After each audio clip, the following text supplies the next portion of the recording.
Puji Tuhan, Shalom. Selamat pagi Bapak Ibu Saudara terkasih. Saya yakin dan percaya Bapak Ibu yang hadir di tempat ini sudah menyiapkan hati untuk menyembah Tuhan. Amin saudara. Hari ini kita melihat ada yang berbeda. Amin saudara. Biarlah kita mau bersyukur dan berterima kasih kepada seluruh panitia Natal dan Gembala Sidang yang sudah berupaya dari pagi sampai malam untuk mempersiapkan, untuk merapikan rumah Tuhan di tempat ini. Biarlah ada sukacita yang baru, semangat yang baru karena kita menempati melihat backdrop yang baru. Amin saudara. Haleluya, mari kita siapkan hati kita. Kita mau menyembah Tuhan bersama-sama. Sebelumnya kita mau tundukkan kepala dan berdoa. Bapak, kami mengucap syukur atas pagi hari ini. Kami bersyukur Tuhan buat hari yang baru. Kami bersyukur Tuhan buat kesempatan yang baru yang Tuhan berikan bagi kami. Kami berterima kasih ya Bapak. Pagi hari ini kami boleh datang menyembah Tuhan, meninggikan nama Tuhan. Biarlah pada pagi hari ini Tuhan Kau melawat setiap kami yang hadir maupun yang menyaksikan tempat ibadah, yang menyaksikan ibadah pada pagi hari ini. Kami mau serahkan hati dan pikiran kami. Hanya di dalam nama Yesus kami siapkan hati kami untuk menyembah. Haleluya, amin.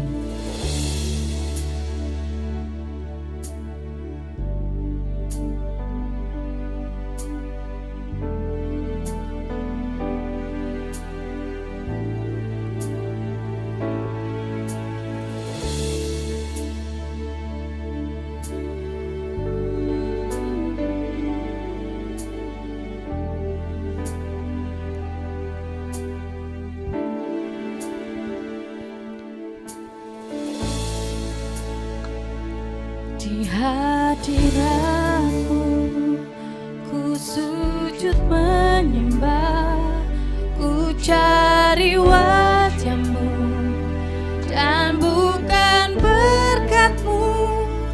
Kau yang maha tahu dalamnya hatiku, tiada yang lain seperti diri-Mu. Lebih lagi katakan, di hadirat-Mu ku sujud menyembah, ku cari wajah-Mu dan bukan berkat-Mu. Kau yang maha tahu dalamnya hatiku, tiada yang lain seperti diri-Mu. Segenap hidupku ku mengasihi-Mu, Yesusku, ku cinta padamu. Bawaku mendekat padamu, tinggal di dalam hadirat-Mu segenap hidupku. Ku mengasihi-Mu, Yesusku, ku cinta padamu. Bawaku mendekat padamu, tinggal di dalam hadirat-Mu. Mari lebih lagi nyatakan, oh segenap hidupku ku mengasihi-Mu, Yesusku, ku cinta padamu. Bawaku mendekat padamu, tinggal di dalam hadirat-Mu.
segenap hidupku, ku mau mengasihimu karena ku tahu kau lebih dulu mengasihiku. Segenap hatiku Tuhan, ku mau menyembahmu.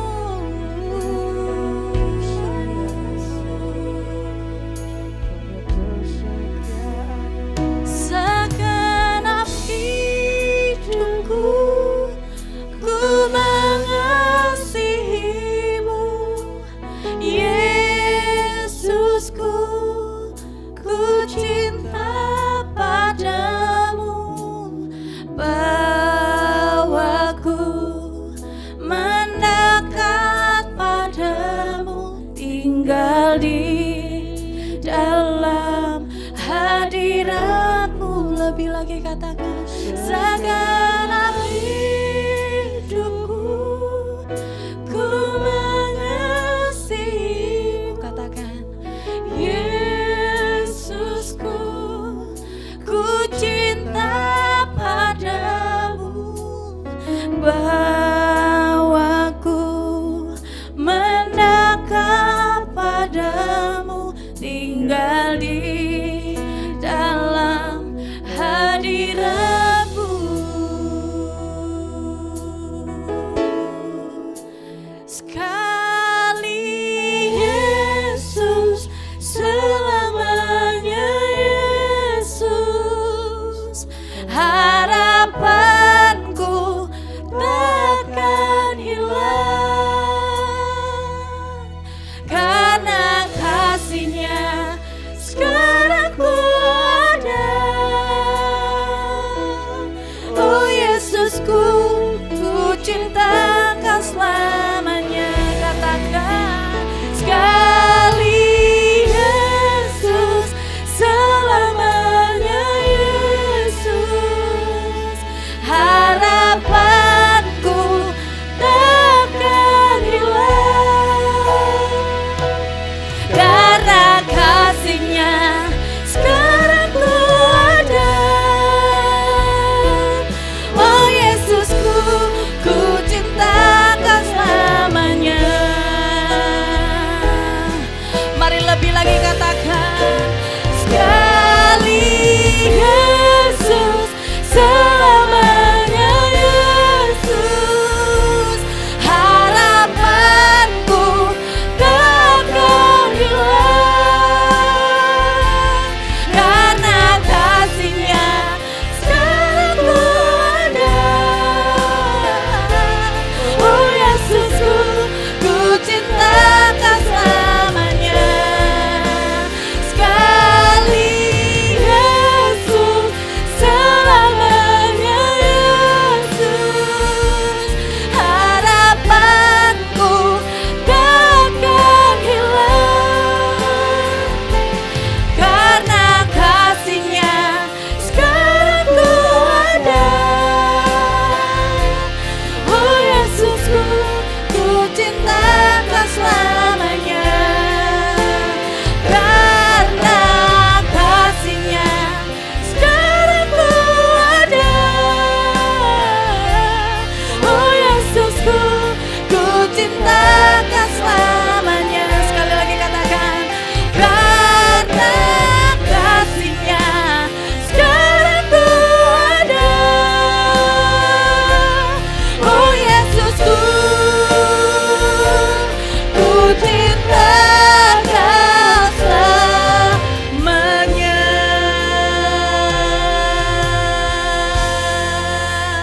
Terima kasih Tuhan buat kasih setia Tuhan dan kebaikan Tuhan atas hidup kami. Hari ini Tuhan, pagi hari ini kami bersuka cita. Kami mau menari meninggikan nama Tuhan di dalam nama Yesus. Haleluya. Amin. Mari berikan tepuk tangan yang meriah buat Tuhan. Bapak Ibu Saudara, saya undang bangkit berdiri. Mari kita mau sama-sama menaikkan syukur kita. Kita mau menari meninggikan nama Tuhan. Amin Saudara. Sekali lagi dong, berikan tepuk tangan buat Tuhan kita. Biarlah sukacita Tuhan mengalir di dalam setiap kita.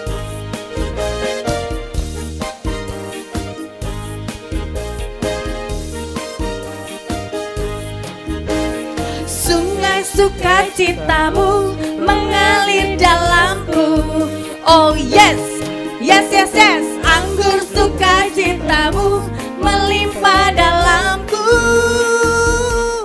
Ku menari dan bersuka, pujimu di setiap waktu, sebab sungai sukacitamu ada dalamku. Sekali lagi katakan,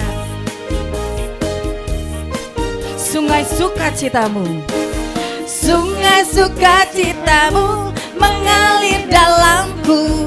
Oh yes, yes, yes, yes. Anggur sukacitamu melimpah dalamku. Sama-sama ku menari dan bersuka, pujimu di setiap waktu, sebab sungai sukacitamu ada dalamku. Mari sama-sama mengalir bersama Tuhan. Katakan, mengalir bersamamu, bersuka di dalammu, mengikutimu Tuhan dalam kegerakanmu, melayanimu Tuhan di dalam sukacitamu, sebab hanya Tuhan yang membuat sukacitaku penuh. Amin.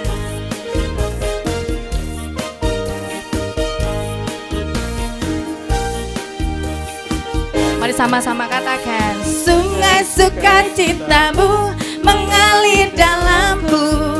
Oh yes, yes, yes, yes. Anggur sukacitamu melimpah dalamku. Katakan, ku menari dan bersuka, pujimu di setiap waktu, sebab sungai sukacitamu ada dalamku. Mengalir bersamamu, bersuka di dalammu, mengikutimu Tuhan dalam kegerakanmu, melayanimu Tuhan di dalam sukacitamu, sebab hanya Tuhan yang membuat sukacitaku penuh. Katakan, mengalir bersamamu, mengalir bersamamu, bersuka di dalammu. Amin. Mengikutimu Tuhan dalam kegerakanmu, melayanimu Tuhan di dalam sukacitamu, sebab hanya Tuhan yang membuat sukacitaku penuh. Lebih lagi katakan, mengalir bersamamu, bersuka di dalammu, mengikutimu Tuhan dalam kegerakanmu,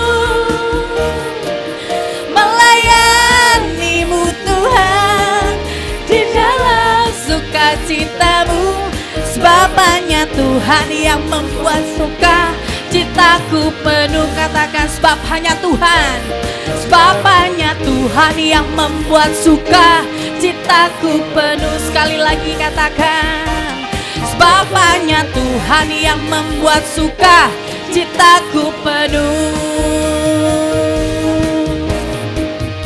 Amin. Sebab sukacita hanya ada di dalam Tuhan. Amin. Sebab itu mari kita mau tetap percaya untuk mengiring Tuhan. Amin. Saudara, berikan tepuk tangan lagi dong buat Tuhan kita. Sebab Engkaulah gunung batu kami Tuhan, Engkaulah keselamatan kami. Tuhanlah kekuatan dan mazmurku, Dia gunung batu dan keselamatanku. Hanya padamu hatiku percaya, sebab Kaulah menara, Kaulah menara dan kota perlindungan.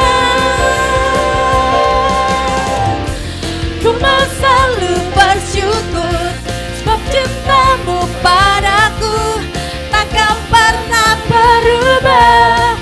Hatiku percaya, walau bumi bergetar,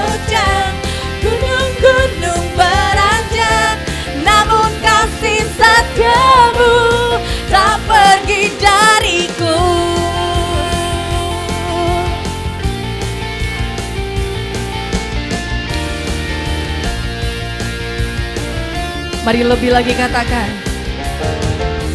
Tuhanlah kekuatan dan mazmurku, Dia gunung batu, dan keselamatanku. Hanya padamu, hatiku percaya, Kaulah menara dan kota perlindungan. Ku mau selalu bersyukur, sebab cintamu padaku takkan pernah berubah.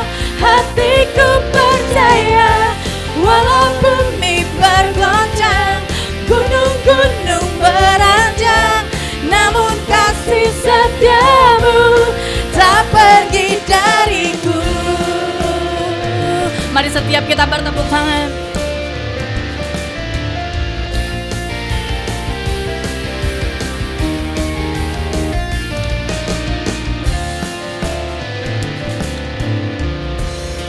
Dengan segenap hati kami mau katakan, Tuhan, kami mau bersyukur, senantiasa bersyukur kepadamu.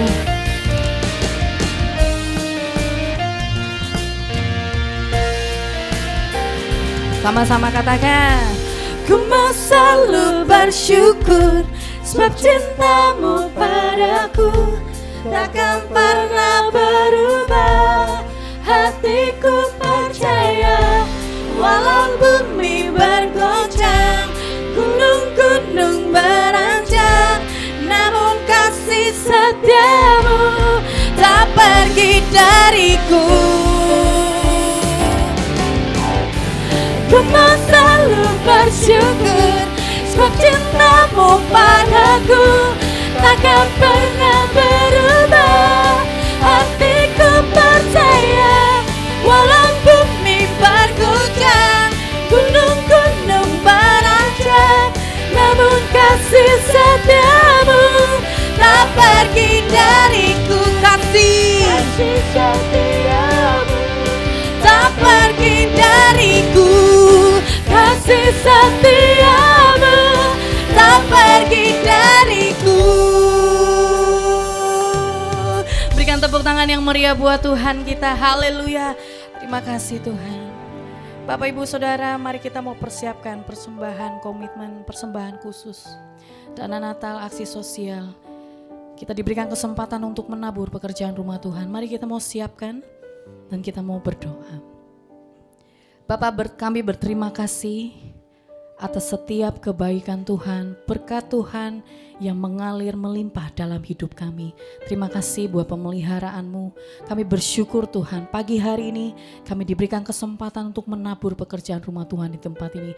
Kami bawa persembahan khusus kami, komitmen kami, persepuluhan kami. Kami mau serahkan ke dalam tangan Tuhan. Kami yakin dan percaya biar apa yang kami serahkan kepada Tuhan, kami persembahkan kepada Tuhan, boleh dipakai untuk memperluas kerajaan Tuhan di muka bumi ini. Terima kasih Bapa, kami siapkan taburan kami di dalam nama Yesus. Haleluya, amin. Sidang jemaat dipersilakan duduk kembali.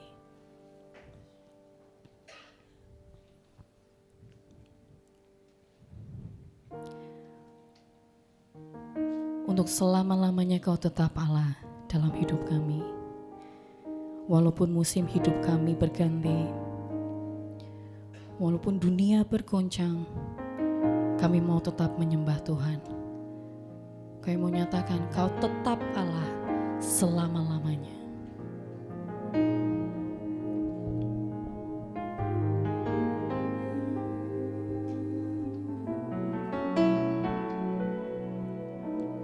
Betapa dahsyat Engkau Tuhan, pencipta segala yang ada, dulu sekarang sampai selamanya. Hanya Engkau Tuhan, tak terselami pikiranmu, tak terukur panjang setiamu. sekarang sampai selamanya. Hanya Engkau Tuhan, ku sembah Engkau Yesus. Hanya Engkau Allah di hidupku, tiada yang lain, hanya Kau, hanya Engkau Tuhan selamanya. Kau tetap Allah walau dunia semua bergoncang, tak tergoyahkan. Kau tetap Allah.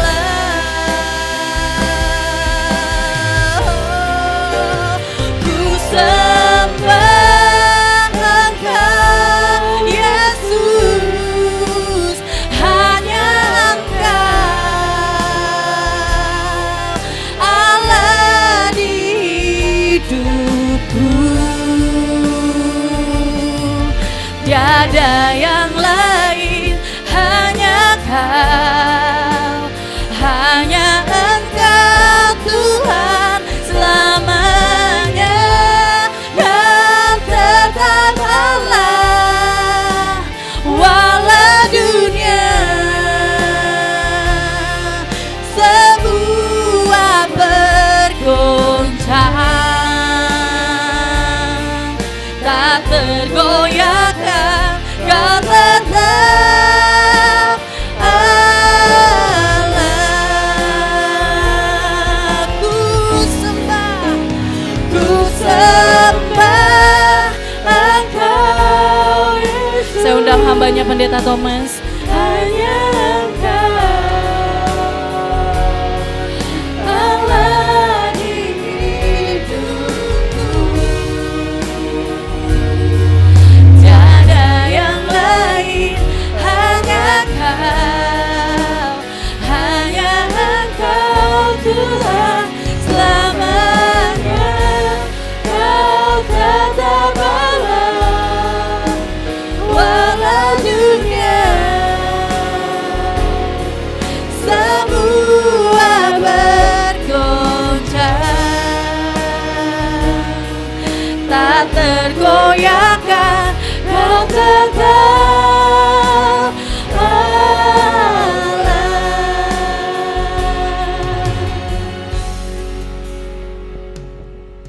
Bapak, kami bersyukur pada pagi hari ini kami boleh beribadah di rumah Tuhan, boleh bertemu dengan saudara kami seiman bersama-sama untuk menyembah Tuhan.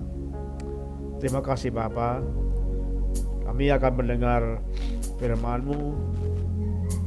Kiranya Roh Kudus menolong kami supaya kami mengerti firman-Mu, supaya kami dapat melakukan firman-Mu ini, supaya kami dikuatkan oleh firman-Mu dalam hidup ini. Terima kasih Bapa Surgawi, dalam nama-Mu kami menaikkan doa ini. Amin.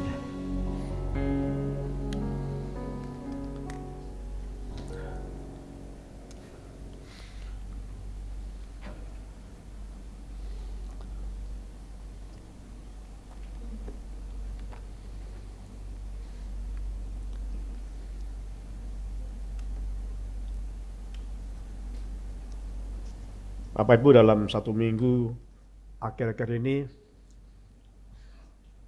saya hampir jatuh ya, karena tersandung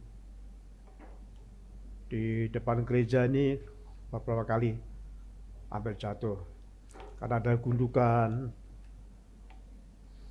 ada saluran air dan macam-macam. Tapi bersyukur bahwa walaupun tersandung, saya tidak jatuh. Jadi sangat berbahaya pada saat kita berjalan lalu kita tersandung. Ada banyak sekali faktor-faktor yang menyebabkan kita tersandung, karena kita berjalan dengan meleng, mata kita nggak melihat, atau mungkin suasana gelap sehingga kita tidak melihat kalau ada sandungan itu, atau mungkin faktor-faktor yang lain. Dan dampak orang tersandung itu ada yang sangat parah. Ada yang sampai kepalanya berdarah karena tersandung, lalu kepalanya terbentur. Jadi sangat berbahaya sekali. Nah, dalam firman Tuhan, minggu yang lalu kita sudah belajar tentang awas-awas jangan tersandung oleh Yesus. Kita akan belajar hari ini tentang jangan tersandung. Ada peringatan supaya kita jangan tersandung, supaya kita tetap mengikut Tuhan. Pada minggu yang lalu kita belajar ada 3 hal. Banyak orang tersandung oleh Yesus. Yang pertama karena mereka melihat kemanusiaan Yesus. Jadi pada waktu banyak orang disembuhkan, mereka percaya kepada Yesus. Ketika orang bermasalah ditolong, mereka percaya bahwa Yesus Tuhan. Ketika melihat orang yang mati dibangkitkan Yesus, mereka juga percaya bahwa Yesus Tuhan. Tapi tiba-tiba ada orang yang melihat bahwa Yesus itu adalah anak Yusuf, tukang kayu. Ibunya bernama Maria dan mempunyai saudara kandung 4 orang. Dia melihat bahwa dia dilahirkan oleh seorang wanita bernama Maria. Dia pernah berpuasa dan mengalami lapar. Pada saat mereka memandang itu, kemanusiaan Yesus, mereka tidak percaya. Mereka tersandung imannya. Dan yang kedua, ada banyak orang juga yang tersandung karena Yesus mati, disalibkan. Awalnya mereka percaya bahwa Yesus itu Tuhan. Tapi ketika dia mati, mereka ragu. Ada pertanyaan besar. Masa Tuhan mati? Sehingga banyak orang diantaranya meninggalkan Yesus, tidak percaya pada Yesus. Kemudian ada bentuk sandungan mengikut Yesus. Yang ketiga yang minggu kemarin kita pelajari adalah pada waktu mereka percaya Yesus ternyata mengalami penganiayaan. Jadi mereka dianiaya, mereka dikucilkan, dan mereka dimusuhi banyak orang, dan mereka sungguh-sungguh untuk beribadah, mengalami ketakutan, ada tempat-tempat ibadah dirusak. Di antara mereka banyak takut, lalu mereka meninggalkan Yesus. Nah, itu tersandung oleh Yesus. Nah, pada pagi hari ini kita akan belajar sandungan yang lain. Yang keempat adalah kenyataan yang tidak sesuai dengan harapan. Di dalam Matius pasal yang ke-20 ayat yang ke-21, Matius 20 ayat 21, dikatakan firman Tuhan seperti ini, kata Yesus, apa yang kau kehendaki? Jawabnya, berilah perintah supaya kedua anakku ini boleh duduk kelak di dalam kerajaanmu. Yang seorang di sebelah kananmu dan yang seorang lagi di sebelah kirimu. Bapak Ibu yang sekarang saudara Tuhan, bahwa banyak orang mengikut Yesus sejak dulu itu punya motivasi yang tidak benar. Ada banyak orang pada waktu mereka disembuhkan Tuhan, lalu diberi makan, bahkan beri mujizat yang lain, mereka senang. Mereka punya pengharapan, ekspektasi yang sangat tinggi tentang mengikut Yesus. Nah, sama seperti kedua orang tersebut, Yohanes dan Yakobus, ibunya berkata kepada Yesus,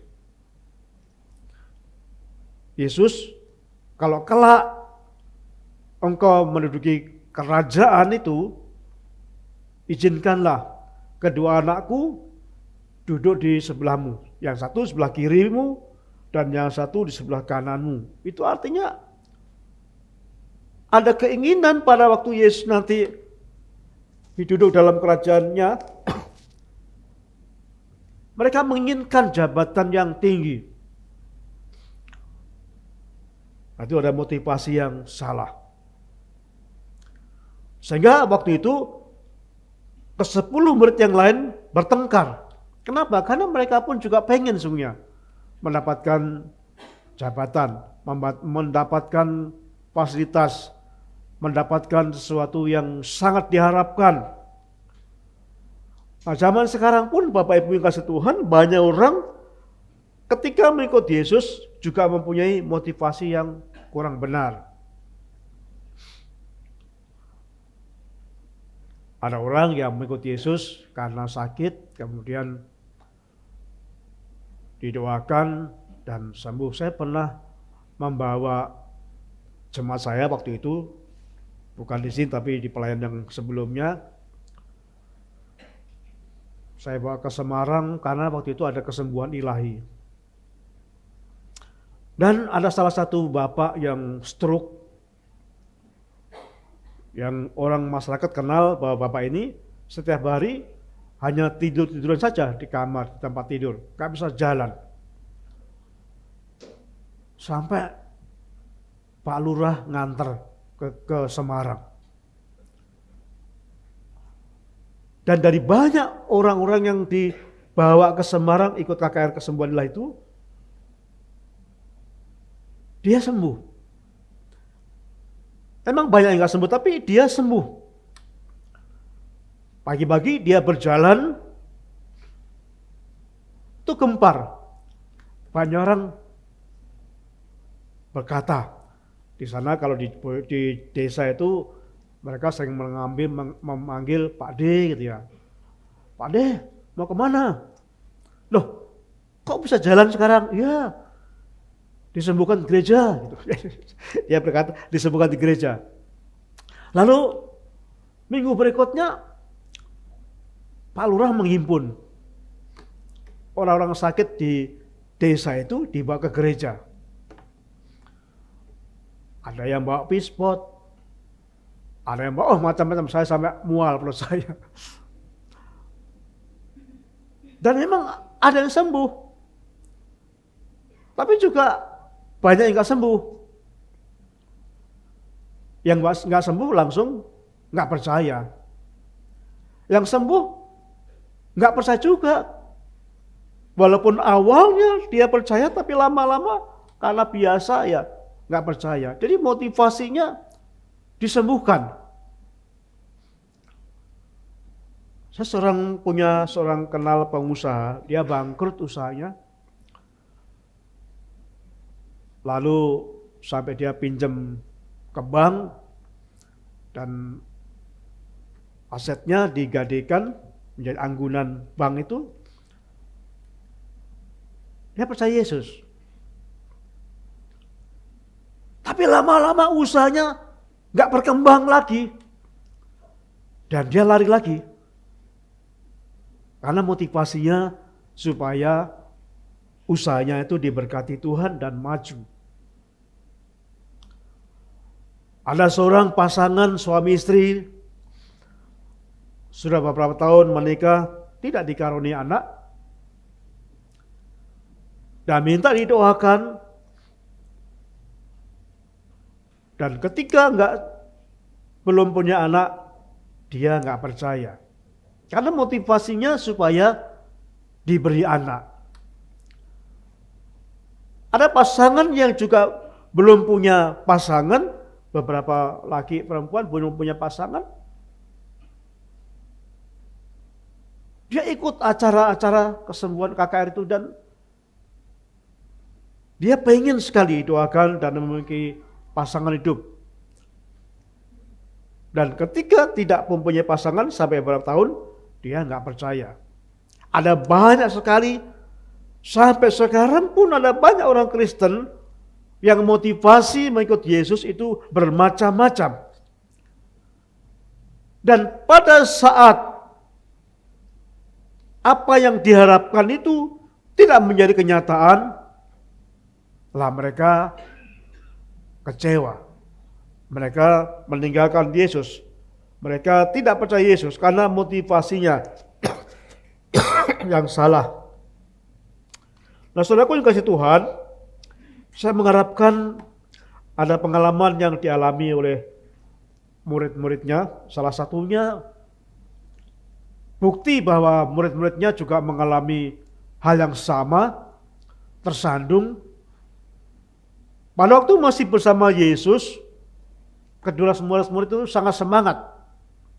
Dia menyertai Yesus, melihat bagaimana Yesus menyembuhkan orang sakit, Yesus mengajar banyak orang dan memberi makan. Bahkan Yesus membangkitkan orang yang mati. Mereka bersemangat, mereka meyakini. Tapi pada waktu Yesus mati, ini reaksi Simon Petrus. Beberapa waktu setelah Yesus mati, di dalam Yohanes pasal 21 ayat yang ketiga, dia berkata, kata Simon Petrus kepada mereka, aku pergi menangkap ikan. Kata mereka kepadanya, kami pergi juga dengan engkau. Jadi pada waktu bersama Yesus mereka semangat. Karena melihat nyata. Orang yang sakit dijamah Yesus sembuh. Orang yang sudah mati dijamah sembuh, bangkit. Orang yang mempunyai kerasukan setan dijamah. Orang yang kusta ditahirkan, orang yang tuli menjadi mendengar, banyak sekali, dan itu membuat mereka sangat-sangat bersemangat percaya kepada Yesus. Tapi begitu Yesus mati, mereka meninggalkan Yesus. Mereka kembali ke pekerjaan semula, yaitu menangkap ikan. Kenapa? Karena mereka kecewa. Masalahku, itu sebabnya saya mau sampaikan kepada saudara, jikalau Bapak Ibu Saudara yang juga mendengarkan firman Tuhan pada saat ini, jikalau kita mempunyai motivasi yang salah, satu saat saudara akan kecewa dan meninggalkan Yesus. Kalau motivasi saudara saat ini mengikut Yesus karena ingin sesuatu, jikalau hal yang Anda harapkan tidak menjadi kenyataan, itu akan membuat saudara menjadi kecewa. Dan suatu saat saudara akan meninggalkan Yesus. Ada banyak contoh-contoh orang yang dulunya Kristen. Bahkan banyak sekali orang-orang yang pelayan Tuhan. Tapi akhirnya kecewa. Karena apa? Karena harapan mengikut Yesus tidak menjadi kenyataan setelah dia mengikut Yesus. Nah, mari kita akan uji motivasi kita.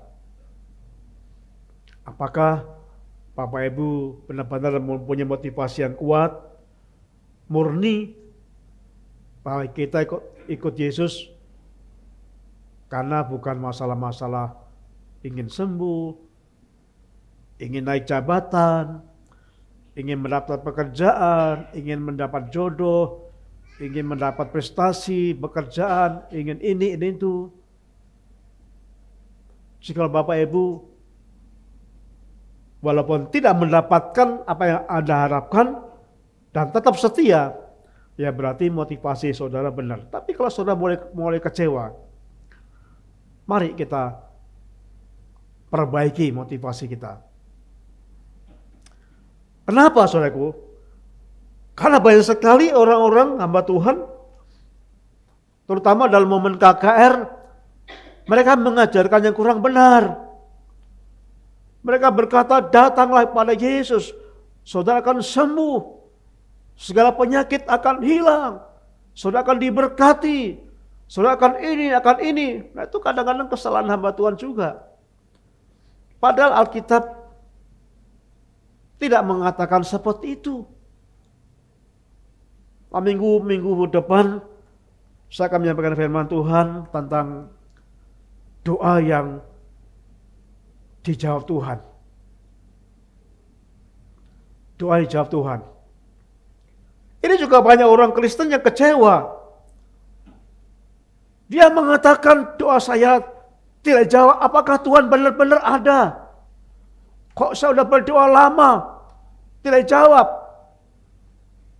Lalu minggu besok saya akan menyampaikan firman ini supaya kita benar-benar memahami. Karena apa? Karena apa yang dikatakan Yesus itu pasti benar. Nah, mungkin kita kurang teliti mendengarkannya, kurang memahami. Tuhan tidak pernah menjanjikan hal yang menyenangkan untuk mengikuti Yesus. Minggu yang lalu kita belajar bahwa tantangan mengikuti Yesus dikatakan kamu akan dikucilkan, kamu akan dianiaya, kamu akan dibunuh, kamu akan disiksa. Itu yang Tuhan sampaikan. Sehingga pada waktu kita mengalami itu ya kita jangan kecewa karena Tuhan mengatakan yang benar. Nah saudaraku kasih Tuhan.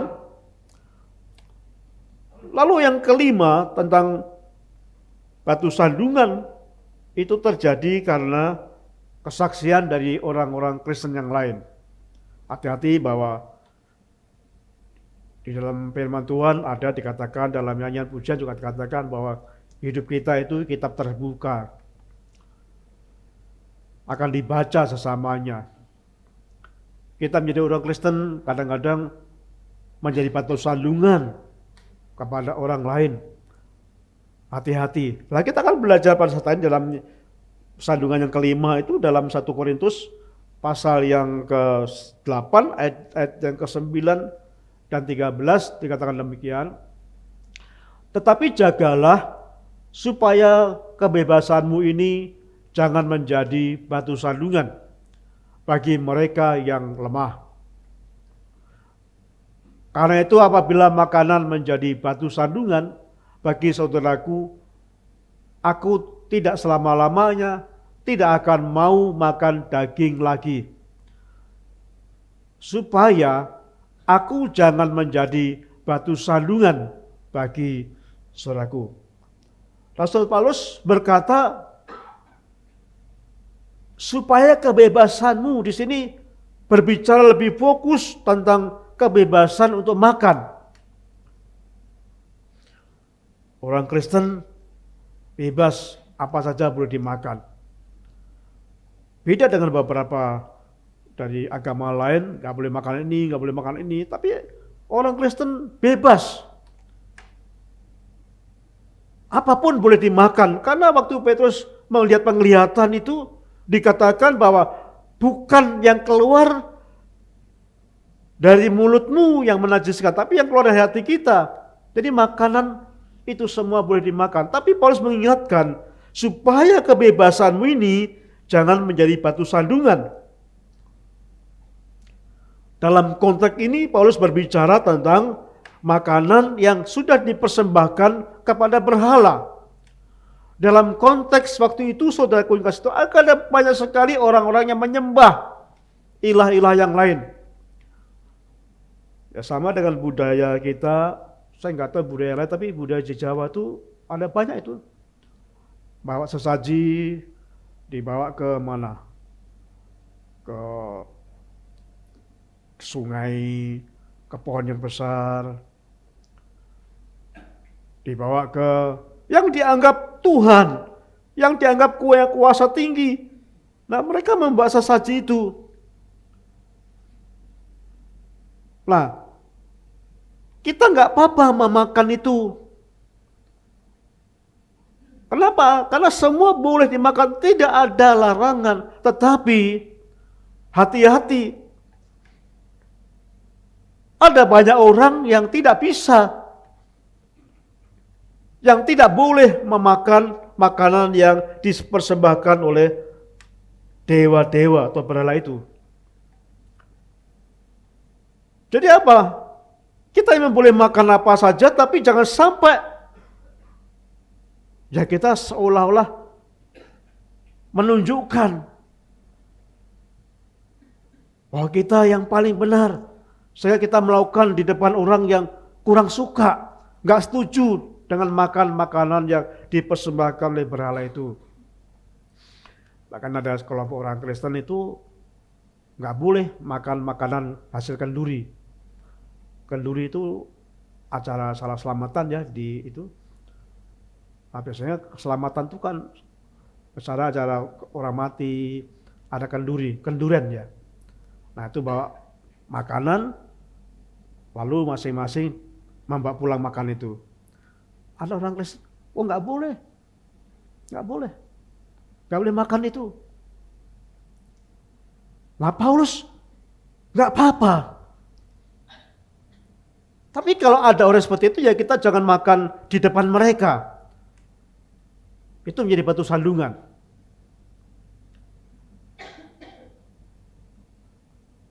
Kita nggak apa-apa makan daging B2. Tapi jangan sampai kita makan di depan mereka yang nggak setuju. Itu namanya menjadi batu sandungan. Artinya apa? Artinya jangan sampai hanya karena makanan bagi kita semua boleh dimakan, tapi ada beberapa orang tertentu yang mereka nggak bisa.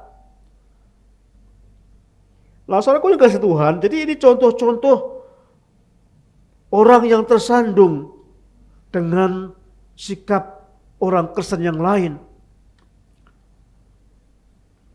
Jadi kita harus hati-hati bersikap, bertutur kata, berbuat. Jangan sampai menjadi batu sandungan orang Kristen yang lain. Lalu bagaimana kita mengatasi jikalau ada batu sandungan?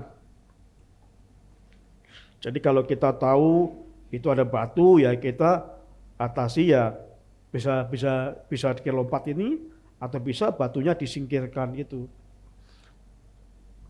Jangan ditabrak gitu ya. Lalu bagaimana kita bisa mengatasi batu sandungan? Jikalau batu sandungan itu terjadi karena harapan kita sangat tinggi kepada Yesus. Dan ternyata harapan yang tinggi itu tidak sesuai kenyataan. Bagaimana ketika kita mengharapkan kita sembuh, tapi tidak sembuh. Mendoakan orang supaya sembuh, tapi malah meninggal. Bagaimana supaya kita berdoa, supaya usaha kita laris, tapi malah bangkrut. Bagaimana mengatasinya? Saudaraku, ini yang pertama harus sadar. Harus sadar bahwa pikiran kita itu sangat dangkal, sangat cedek.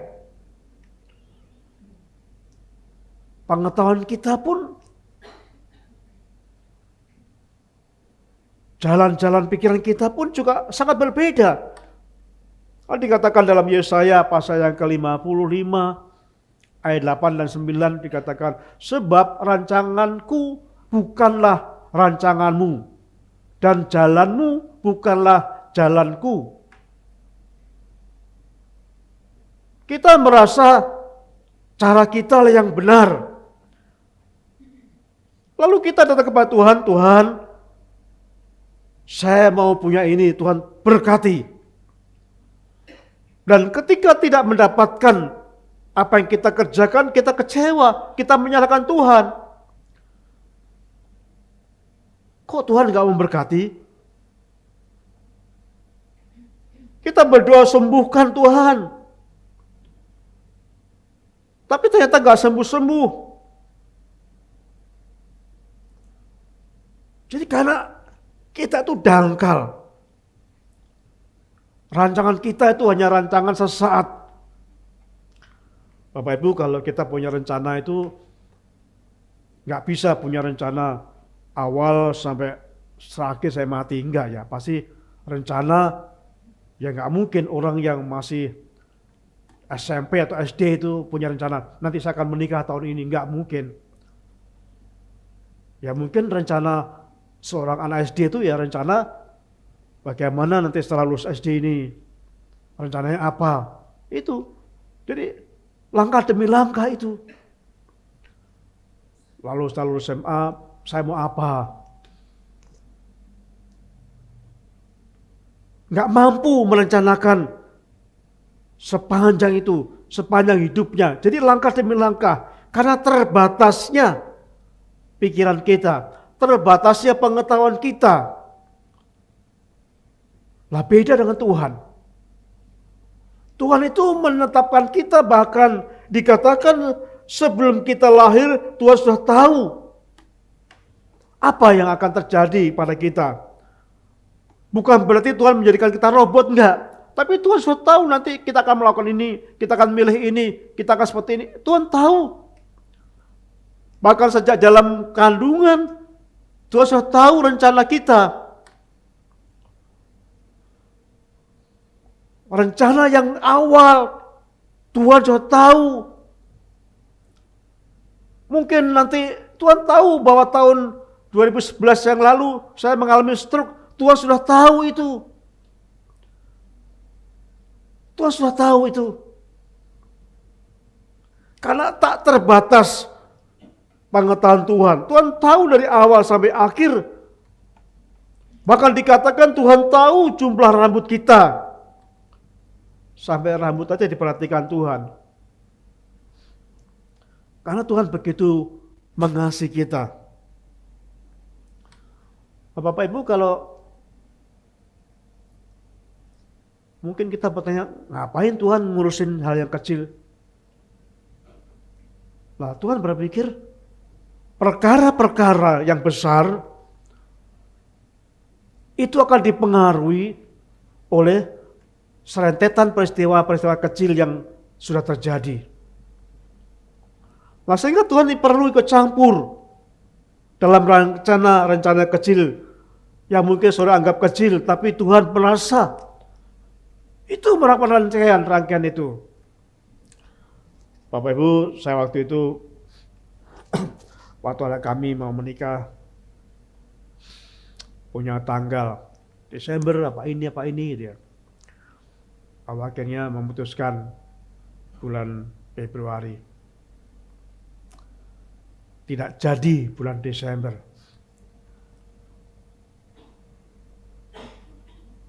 Jadi Tuhan sudah tahu rencana itu, jadi pasti dia akan menikah bulan Februari tanggal sekian, Tuhan sudah tahu itu. Nah, jadi saudaraku, jadi karena Tuhan sudah tahu itu dan Tuhan ingin supaya membawa kita kepada hal yang baik untuk kebaikan kita. Jadi waktu Tuhan menggagalkan rencana kita bukan karena Tuhan benci kita. Bukan karena Tuhan gak suka kita.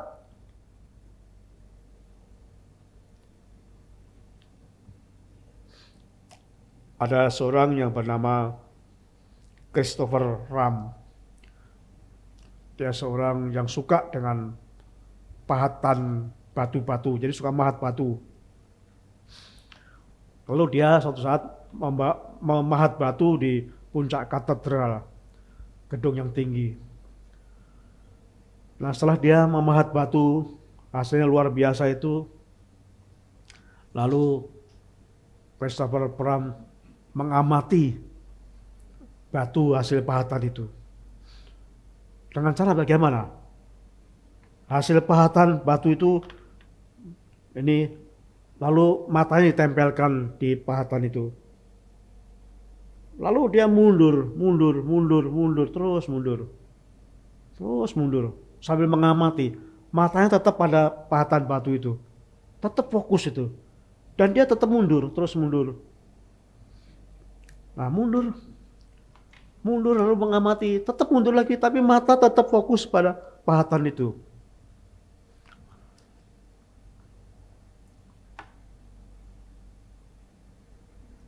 Tiba-tiba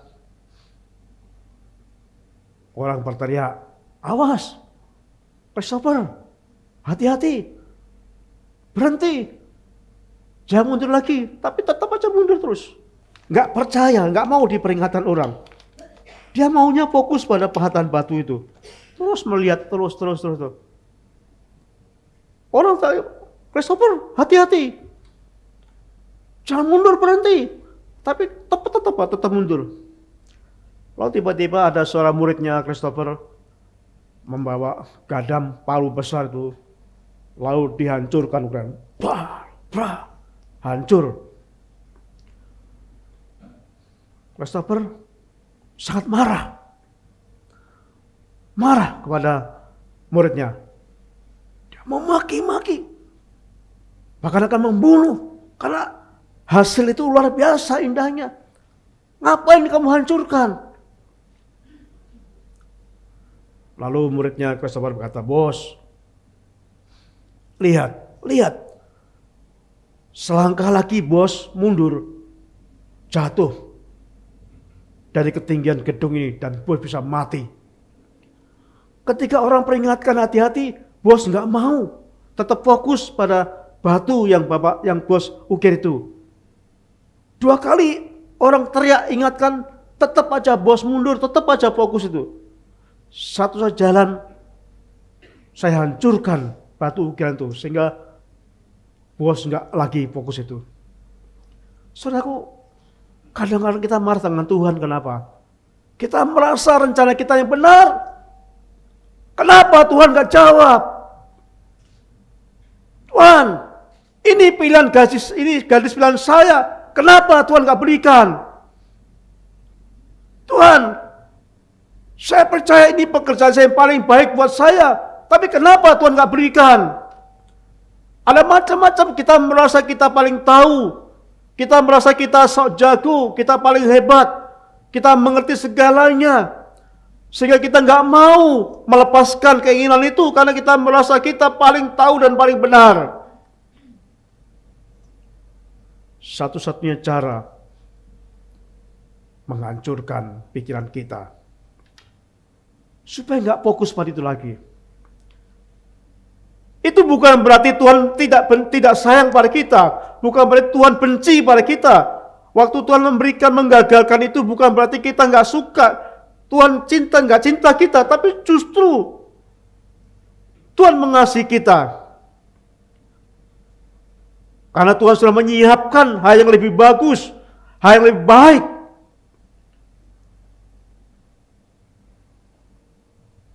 Waktu kami mencari rumah, sudah hanya tinggal kami bayar DP. Tiba-tiba dibatalkan developer itu di Pamulang Paramata. Bu Thomas marah-marah. Saya masih ingat. Marah-marah Bu Thomas.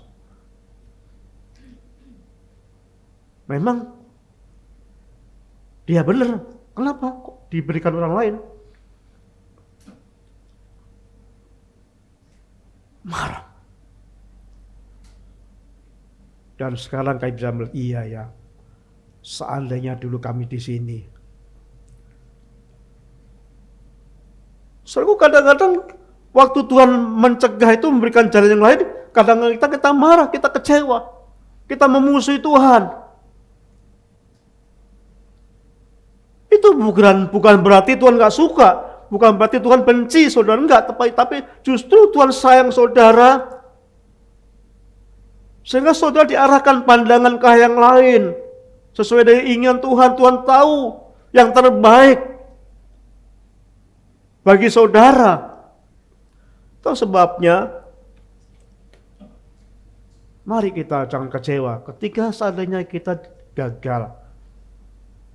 Percayalah bahwa Tuhan memberikan yang terbaik.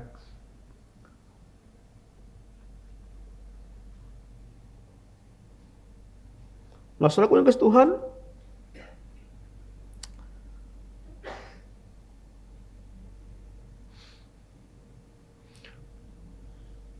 yang kedua, bagaimana menghadapi batu sandungan jikalau dosa orang lain, melihat dosa orang lain, kita menjadi kecewa. Apa itu? Dia orang Kristen kok seperti hidupnya. Saya nggak mau. Dia tuh pendeta loh. Kok seperti itu? Saya nggak mau. Nggak mau saya. Saudara ingat bahwa semua orang berdosa. Rasul berdosa. Pendeta, hamba Tuhan, nabi berdosa. Coba kita lihat dalam firman Tuhan ini dikatakan, marilah kita melakukannya dengan mata tertuju kepada Yesus. Katakan dengan mata yang tertuju kepada Yesus, bukan orang lain. Bukan orang lain. Jadi kita percaya Yesus, jangan kita melihat orang lain. Karena kalau pandangan kita pada orang lain, melihat orang lain berdosa, kita nggak mau, lah kita akan tersandung. Kita nggak akan setia, terpengaruh. Bapak Ibu, Abraham itu luar biasa. Di Alkitab disebut Bapak orang percaya, Bapak orang beriman, itu Abraham. Dia berdosa, kenapa? Karena dia poligami. Walaupun itu atas anjuran Sarah istrinya, tapi dia mengambil Hagai. Ini poligami. Disebut bapak segala orang beriman, dia poligami. Nuh disebut tidak ada orang yang hidup seperti Nuh. Tapi begitu selesai air bah, dia turun, Nuh mabuk-mabukan, sambil telanjang bulat, aib di mata Tuhan. Musa, pemimpin yang hebat, membawa bangsa Israel keluar dari Mesir. Tapi dia juga nggak sempurna. Buktinya apa? Dia nggak boleh masuk ke tanah Kanaan. Hanya melihat dari gunung, melihat tanah Kanaan, tapi akhirnya dia mati di situ. Kenapa? Kan di catatan Tuhan, Musa pernah tidak menghormati kekudusan Tuhan. Kita lihat bagaimana Daud yang disebut yang paling dekat dengan Allah, pembuat mazmur pujian yang luar biasa. Tapi Daud berzina dengan Batseba.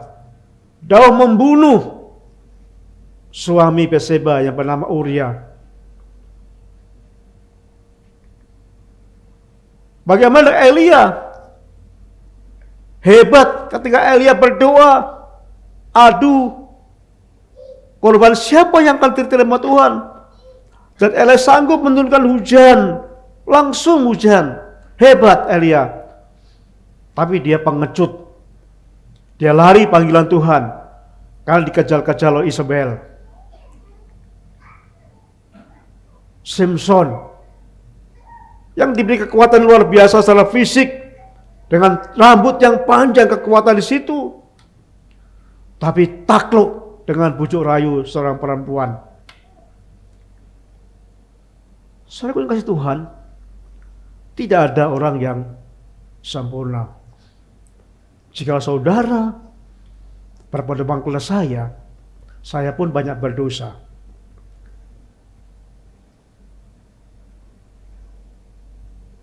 Jadi mari kita akan fokus kepada Yesus tadi. Teladani Yesus. Fokus pada Yesus. Jangan ikuti orang lain, jangan tergantung orang lain. Kalau orang lain mundur, jangan mundur. Tetapi fokus pada Yesus.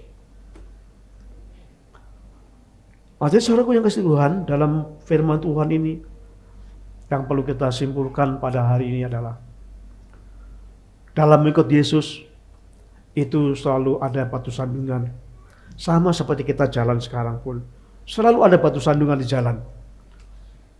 Entah itu gundukan, entah itu batu, apa-apa. Selalu ada. Selalu ada. Untuk mengikut Yesus kita selalu ada batu sandungan itu.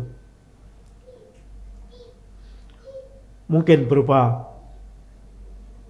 tentang apa yang dikatakan orang tadi tentang tersandung karena Yesus, kemanusiaan Yesus, tentang Yesus kok mati, Tuhan kok mati, tersandung karena keinginan kita yang gak sesuai dengan pengharapan kita, ataupun tersandung karena sikap orang lain yang percaya Yesus. Tapi Tuhan berkata dalam ayat yang ke-6 tadi, dalam ayat yang ke-6 dikatakan, berbahagialah. Kata berbahagialah ini dalam terjemahan lain dikatakan diberkatilah. Berbahagialah orang yang tidak menjadi kecewa. Berbahagialah jikalau kita tidak tersandung. Diberkatilah kita. Oleh sebab itu, judul dalam firman Tuhan pada pagi hari ini adalah jangan tersandung. Walaupun ada batu, ada banyak sandungan, tapi jangan tersandung. Tetap ikut Yesus sampai akhir. Amin. Terima kasih Tuhan atas firman-Mu pada pagi hari ini yang kami renungkan. Bila firman ini mengingatkan pada kami supaya kami tidak kecewa meninggalkan Tuhan. Karena harapan-harapan yang luar biasa yang mungkin kita mendengar dari orang lain. Mengikuti Yesus akan seperti ini, mengikuti Yesus akan kaya, mengikuti Yesus akan sembuh, mengikuti Yesus akan diberkati dan sebagainya. Tapi faktanya Tuhan gak pernah berkata seperti itu.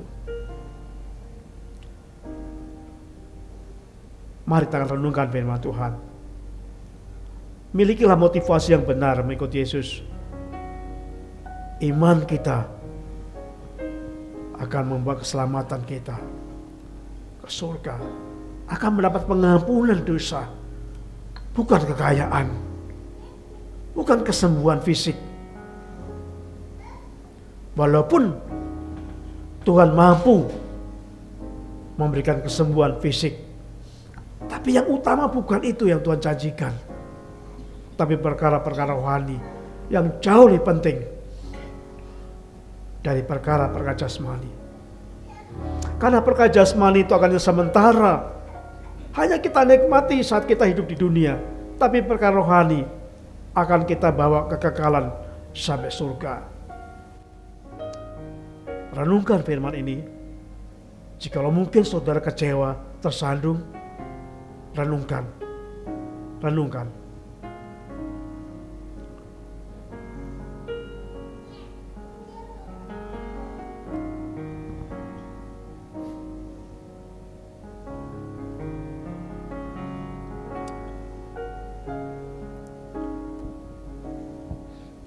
Percayalah Tuhan.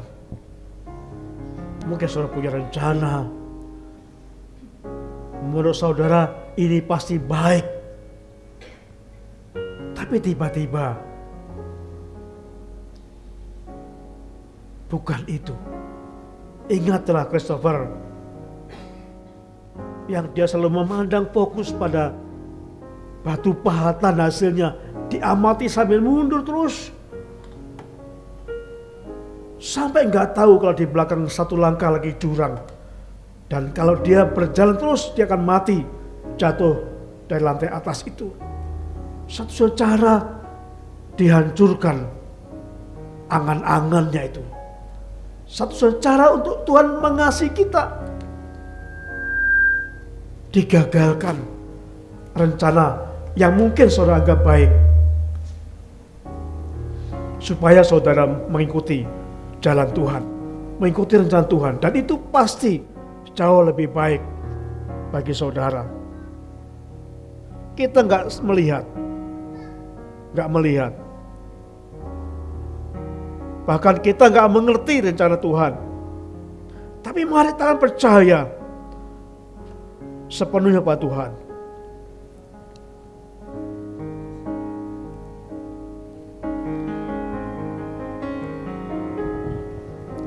Saat ku tak melihat jalanmu, saat ku tak mengerti rencanamu, namun tetap ku pegang janjimu, pengharapanku hanya padamu. Saat ku tak melihat jalan Tuhan, saat ku tak melihat jalanmu, saat ku tak mengerti rencanamu, namun tetap ku pegang janjimu,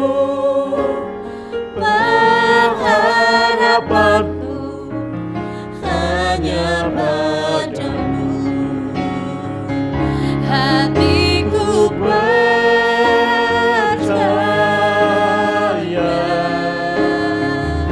hatiku percaya,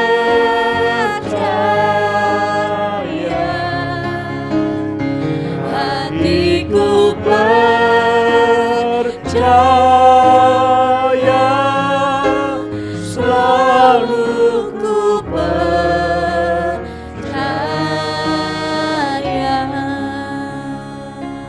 Saudara kasih Tuhan, kita gak pernah tahu jalan Tuhan, tapi seringkali kita menganggap jalan kita yang terbaik. Kita sering menganggap cara kita yang paling benar. Kita sering berpikir rencana kita yang paling baik untuk kita. Tapi ternyata itu salah.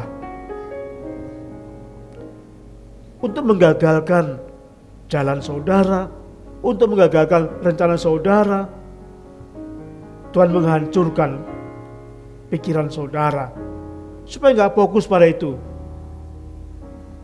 Dan Tuhan memberikan jalan yang lain, memberikan rencana yang lain. Mungkin saudara tidak memikirkan sebelumnya. Itu sebabnya kadang-kadang saudara kecewa, karena yang saudara alami tidak sesuai dengan yang saudara diberikan Tuhan itu. Tapi mari belajar. Jika saudara tidak mencapai apa yang jalan saudara, rencana saudara, percayalah, Tuhan siapkan rencana yang lebih baik, jalan yang lebih baik untuk kebaikan saudara sendiri.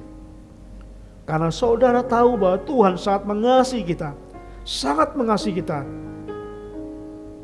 Dia memberikan yang terbaik buat anak-anaknya.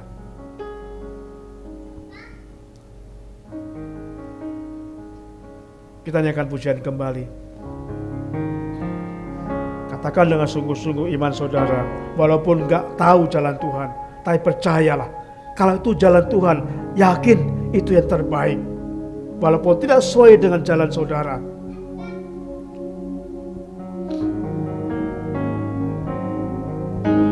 Saat ku tak melihat jalanmu, saat aku tak melewati rencanamu,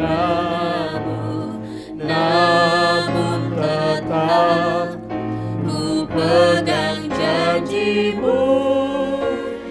Pengharapanku hanya padamu. Hatiku Percaya, hatiku percaya, hatiku percaya,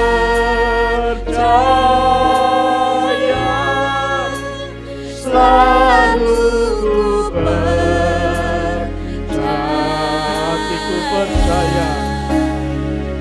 Hatiku percaya,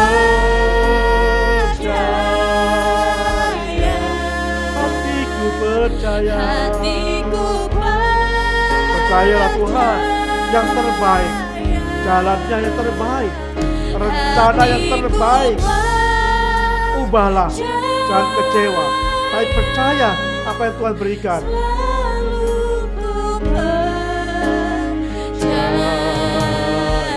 Mari berdiri bersama-sama. Hatiku percaya, hatiku percaya,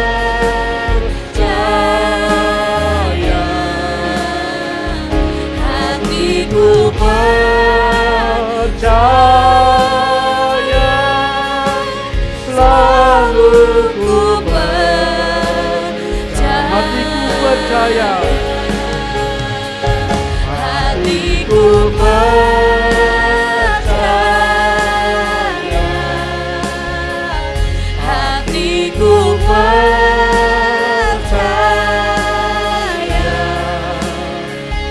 hatiku percaya, selalu ku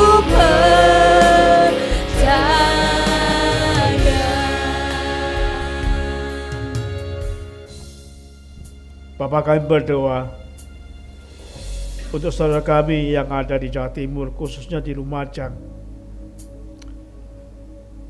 Ada bencana erupsi Gunung Semeru. Ada banyak orang-orang yang sedih, mengungsi. Kami berdoa Tuhan, Engkau memberkati mereka. Tuhan menguatkan mereka yang ketakutan, menghiburnya. Tuhan memberkati usaha-usaha pemerintah dalam menanggulangi korban bencana ini. Kami serahkan biar Tuhan mengulurkan tangannya, tangan yang tidak kurang panjang untuk menolong kita semuanya. Kami juga berdoa untuk gerejamu ini Tuhan, berkati untuk persiapan Natal. Kami ingin mengadakan Natal sesuai dengan firman-Mu, bukan kemerlapan, bukan kemegahan, tapi sungguh-sungguh kami mengundang Yesus lahir di hati kami, mengubahkan kami, menguatkan kami, menolong kami. Sehingga itulah makna Natal. Yesus lahir di hati kami, berkuasa menolong kami, kuasa membimbing kami. Kami rindu Tuhan, supaya Natal ini juga mengalami hal yang sama. Berkati Tuhan, rencana-rencana, berkati segala sesuatu yang kami butuhkan. Berikan cuaca yang baik, berkati semuanya Bapa. Cukupkan dana yang dibutuhkan. Berkati juga orang-orang. Kami ingin membagi berkat melalui aksi sosial Natal. Berkati kami Bapa, supaya kami juga menjadi orang yang dipakai Tuhan untuk menjadi saluran berkat bagi orang lain. Berkati kami ya Bapa. Terima kasih Tuhan. Kita akan mengakhiri ibadah kita pada pagi hari ini. Saudaraku yang kasih Tuhan,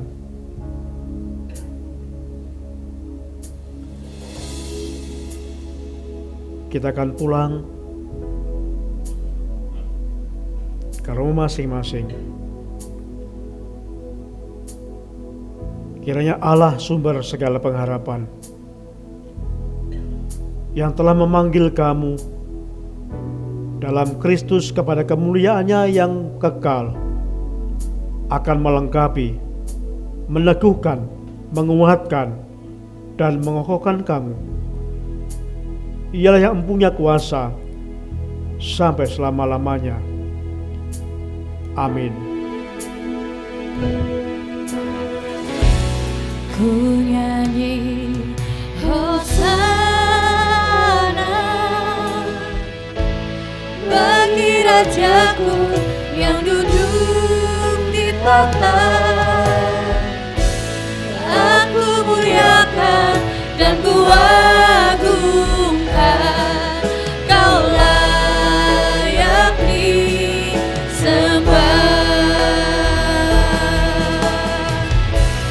Ku nyanyi Hosana bagi Rajaku yang duduk di tahta. Aku muliakan dan ku agungkan, Kau layak disembah. Kau layak disembah. Kau layak disembah.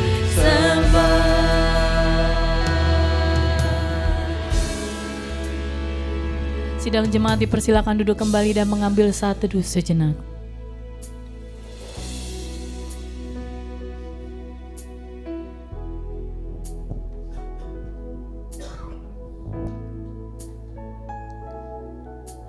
Amin, puji Tuhan. Ibadah kita sudah selesai. Mari kita akan bersalam-salaman dengan gembala dan ibu dan yang lainnya. Sampai jumpa minggu depan. Tuhan Yesus memberkati.